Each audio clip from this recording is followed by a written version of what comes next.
What kind of person screams at a minimum wage barista over a smoothie and thinks they've won? Karen Mitchell, 42, stormed into Fresh Squeeze Juice Bar on a sweltering Tuesday afternoon, her purse swinging like a weapon, her voice already sharp enough to cut glass. The tiny shop, nestled in a strip mall, smelled of citrus and kale, its pastel walls lined with chalkboard menus promising health in a cup. Karen's flip-flops slapped the tile as she marched to the counter, ignoring the line of 3 other customers.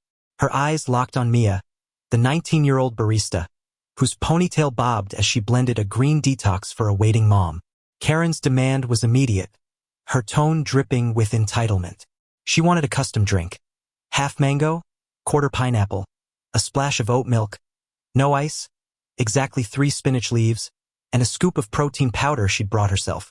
Mia, barely a month into her job, blinked, her hands pausing on the blender. The shop didn't allow outside ingredients health code rules. She explained this politely, her voice soft but firm. Karen's face reddened, her jowls quivering. She didn't come here to be told no. The air thickened as Karen's voice rose, slicing through the hum of blenders. She called Mia incompetent, a lazy kid who couldn't handle a simple order. The mom in line shifted uncomfortably, clutching her toddler's hand. A college student behind her pulled out his phone, sensing a storm. Mia's manager, Javier, a wiry man in his 30s, stepped in, reiterating the policy with a calm that only fueled Karen's rage. She slammed her protein powder container on the counter, the plastic clattering. Why couldn't they just do their jobs? Did they know who she was? She claimed to be a well-known influencer with thousands of followers, though her ex-profile, later checked, showed 127.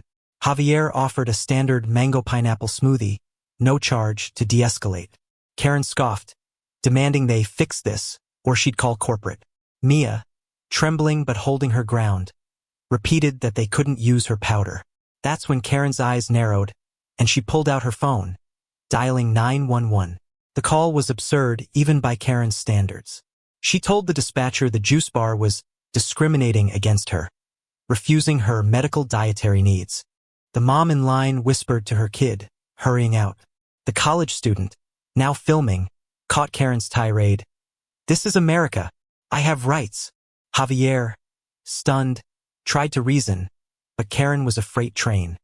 She accused the staff of stealing her protein powder, though it sat untouched on the counter.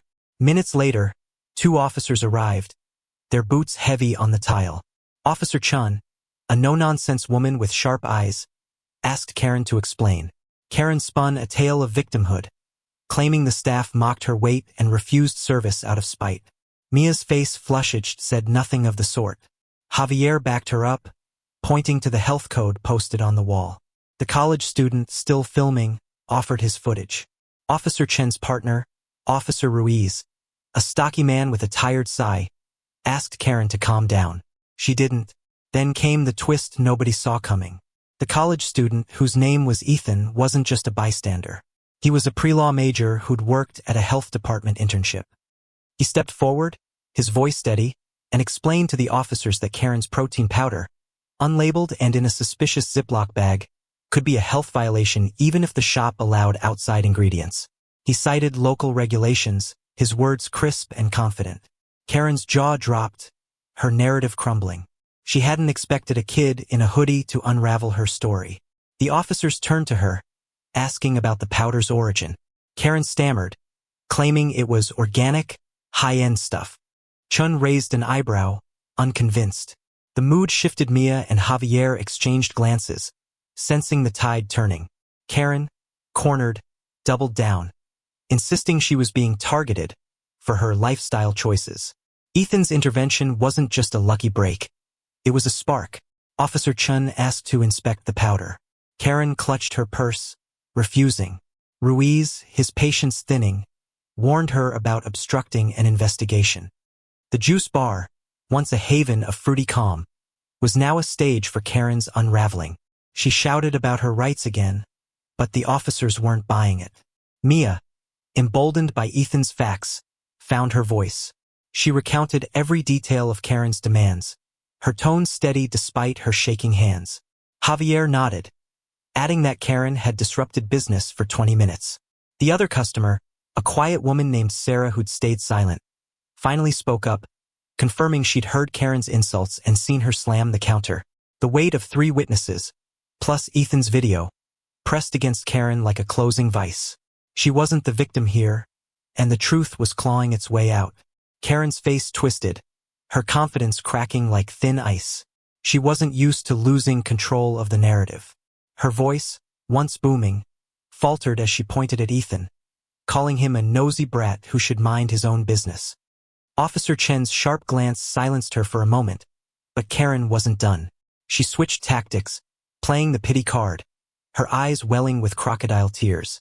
She claimed the juice bar's refusal was personal, tied to her weight, her struggles as a plus-size woman.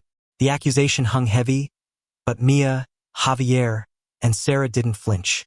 Ethan's video, now in Officer Ruiz's hands, showed no such comments from the staff, just Karen's relentless demands. The officers exchanged a look, their patience wearing thin. Chun asked again about the protein powder. Karen's refusal to hand it over was starting to look like more than just stubbornness.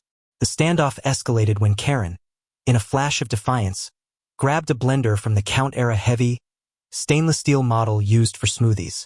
She hoisted it above her head, her arms shaking under its weight, and screamed that she'd sue everyone if they didn't make her drink. The shop went silent, the air electric with shock. Mia gasped, stepping back. Javier froze, his hands raised to calm her, but Karen was beyond reason. She hurled the blender toward the counter, aiming for the display of fruit behind Mia. It missed, crashing into a stack of plastic cups, sending them flying like confetti. The noise was deafening, a metallic clang echoing off the walls. Sarah yelped, ducking. Ethan, still filming, caught every second, his phone steady despite the chaos. The officers moved fast. Ruiz grabbed Karen's arm, pulling her back as she flailed, shouting about police brutality. Chun radioed for backup, her voice calm but urgent. Karen's meltdown was a spectacle, but it was her own trap. The blender, now dented on the floor, was evidence of property damage. Her refusal to cooperate, coupled with Ethan's footage, painted a clear picture. Ruiz cuffed her, reading her rights as she wailed about her reputation. The irony wasn't lost on anyone. Her influencer status was now tied to a viral video of her tantrum. Mia, still shaken, wiped tears from her cheeks, but there was a spark in her eyes. She'd stood her ground against a bully and won. Javier, checking on her, gave a nod of pride. Sarah, the quiet customer, offered a small smile, whispering to Mia that she'd done well. Ethan, pocketing his phone, told the officers he'd email the video as evidence.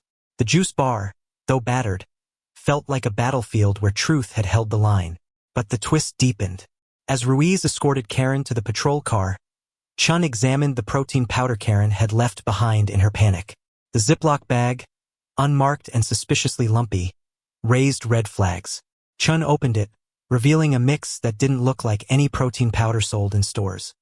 A quick field test confirmed it wasn't just supplements. It contained traces of a controlled substance, likely a weight loss drug Karen hadn't disclosed. The discovery hit like a thunderbolt. Karen's medical needs claim was a lie, and her outburst had just exposed her to far worse than a denied smoothie. The officers' faces hardened. This wasn't just a public disturbance anymore. Karen, now in the back of the patrol car, was oblivious to the new charge brewing. Her screams about suing faded as the reality of handcuffs sank in. The juice bar slowly exhaled. Customers trickled back in, drawn by the drama but staying for the drinks. Mia, though rattled, returned to the counter, blending a smoothie for Sarah with a shaky smile. Javier cleaned up the scattered cups, muttering about pressing charges for the blender. Ethan, the unexpected hero, lingered to make sure Mia was okay. He shared that he'd dealt with Karen's before, working food service to pay for school. His quick thinking wasn't just Luke, it was the instinct of someone who'd seen entitlement weaponized and refused to let it win. The officers took statements, their notepads filling with the day's chaos. Karen's world, built on bluster and demands, was crumbling, and the juice bar, though bruised, stood taller for it. Karen's empire of complaints collapsed in the back of the patrol car, her voice muffled by the glass as she ranted about injustice. The juice bar, still buzzing with the aftershock of her outburst, began to heal. Mia, her hands steadier now, served a line of curious customers drawn by the flashing police lights outside. Javier, sweeping up the last of the plastic cups, called the shop's owner to report the damage. The blender, a $200 loss, was the least of its real cost was the fear Karen had sown. Yet, as the officers wrapped up their interviews, a quiet strength emerged.